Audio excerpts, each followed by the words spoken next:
then even going back to John Beeble and really looking at him as a non-Aboriginal man in those times, he would have had to, I guess, do a lot of work in trying to get permission to marry your grandmother, because it wasn't the thing to marry an Aboriginal marry an Aboriginal woman in those days. That's right. And so he had to go to the welfare system and see if he could get papers to actually get my mother and grandmother together so he could marry grandmother, Ida, so they could live in the area where he worked.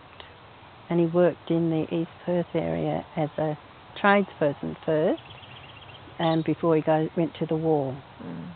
So let's just look at that area that they actually lived, because that's an important point here we have to look at, because East Perth, when you look at East Perth back then, was actually situated, it was in a city, and Aboriginal people, in order to even pass through the city that close, because there was a line, there was a boundary where Aboriginal people could not go across that boundary without having passes.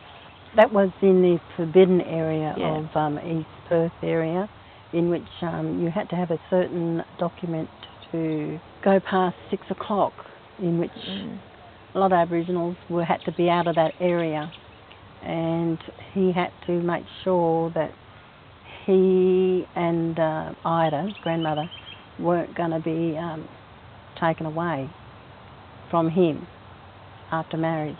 Yes. So he made sure that all documents were placed in order, and that things were okay, we'd say.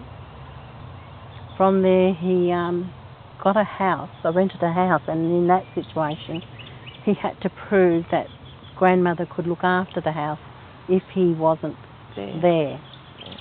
So they had people coming in, like the native welfare, to see if she can do domestic work and clean her own house as well. And this was because she was an Aboriginal woman, a Noongar woman. This certainly wouldn't have been the case if she was a non-Aboriginal woman. No. But because she was Aboriginal, and even though she was married to this white man, she still had to be checked on. Because she was Aboriginal, and to ensure that she could live as a white person. And that's in those days. They had to prove that they could live in as white people or Europeans. But the funniest thing is that grandmother couldn't read or write very good. The only thing she knew when in a later life was the TAB in the horses name. She couldn't read documents. But she could read the horses' names. That was so... But that was grandmother. And that's the case for a lot of Aboriginal people. They couldn't read or write, but I think they were self-taught, really, because they could pronounce the horses' names and probably memorise the horse's name in the paper. And also I thought it was wonderful how they could also, when you look at maths, they could work out the percentage that they were going to get if the horse won, or if it got second or a place. Like that. So those kind of things, you know, they adapted. They adapted to, but she couldn't read a document. And then grandfather Deeble had to do all that sort of stuff for her before he went to the war and stayed away. But I think what's important here to look at is your grandfather, John, I guess he's the grandfather that you only knew. The only grandfather you knew. What's so important is he took care of the matters, and he took care of your grandmother, ensuring that she was left alone. And he knew from a Western point of view, like a Western point of view, that he had to have all these matters in hand before he left, because the worst case would be coming back. And they didn't know where they... And his wife would be taken and his children gone. So we know that after the war in the 40s, Aboriginal people had to apply for citizenship rights But before they actually had the little books of citizenship rights, they had papers. So there's a difference between the citizenship rights books and papers before them we called passes. So people would come with letters or these passes to say that they could move from one area to the other, and it was like giving Aboriginal people permission, and it was also the way that the government controlled Aboriginal people of the time. So they just couldn't move here, there, everywhere, and everywhere, wherever they wanted to go, which totally went against our traditional way of life. Because we were wanderers in every way. Exactly. So we were nomadic.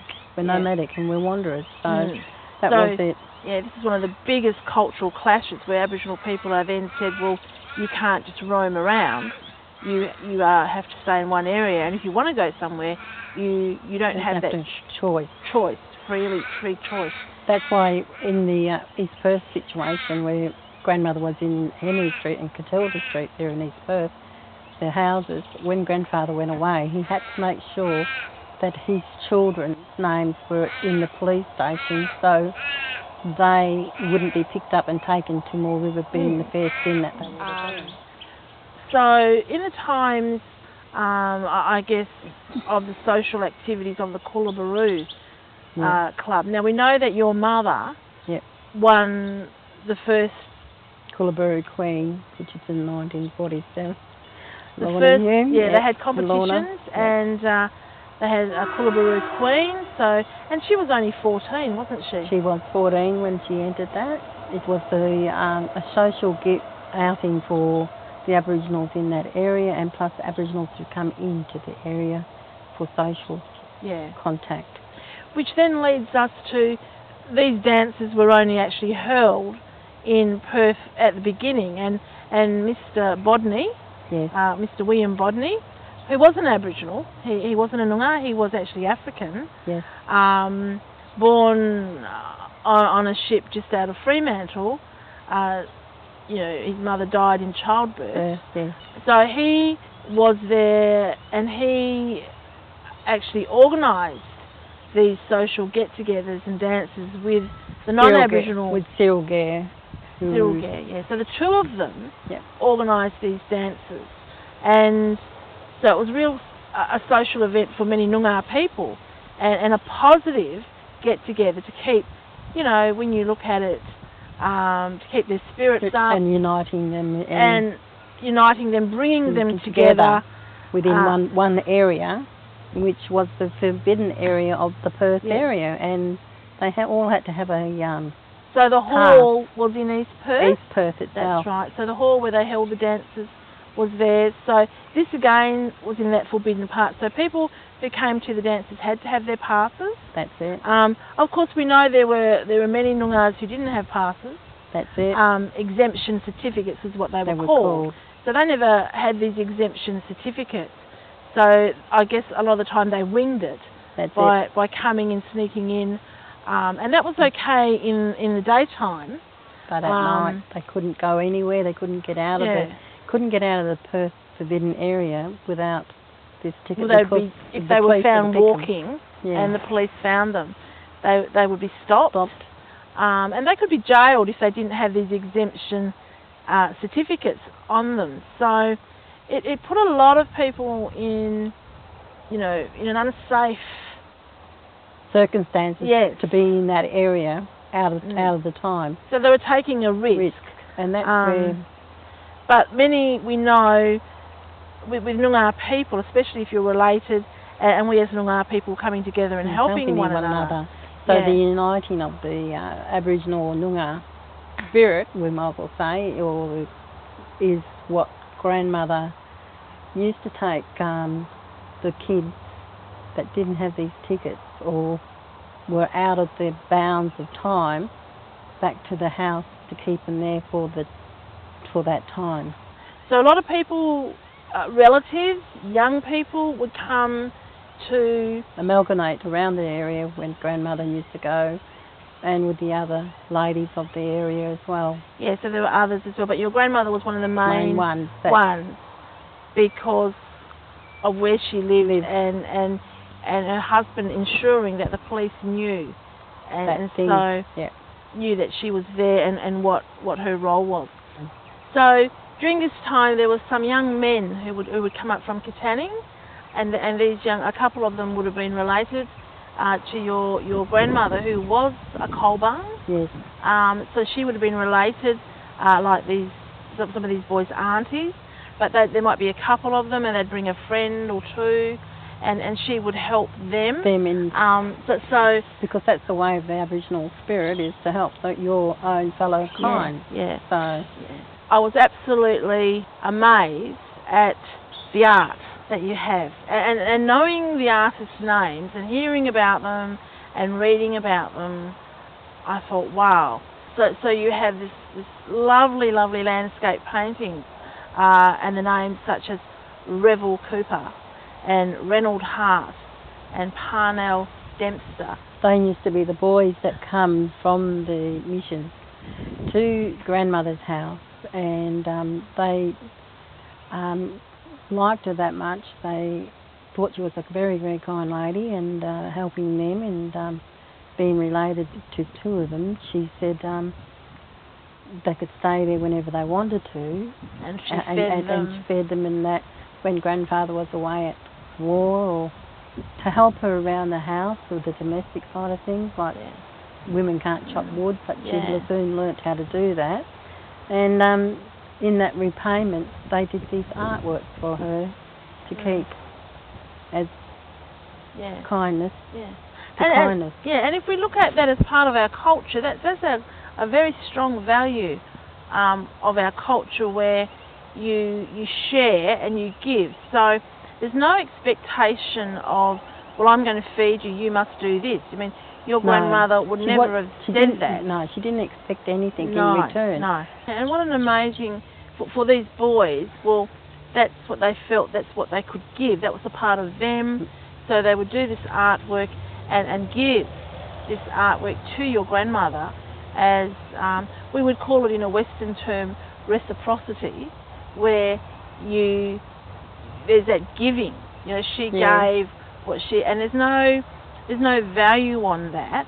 At the time, they needed somewhere to stay. She looked after them. They had a great time, and the way that they wanted to show that they were thankful for what she had done for them, and that she gave them the opportunity to be in Perth, an area that they weren't allowed to be in, to exploit their culture, and then to feed them at the time when there's a depression, just coming off a depression, when food was very short, and a place to live, because there was a lot of hobos and other people in that area, and these kids are all by themselves.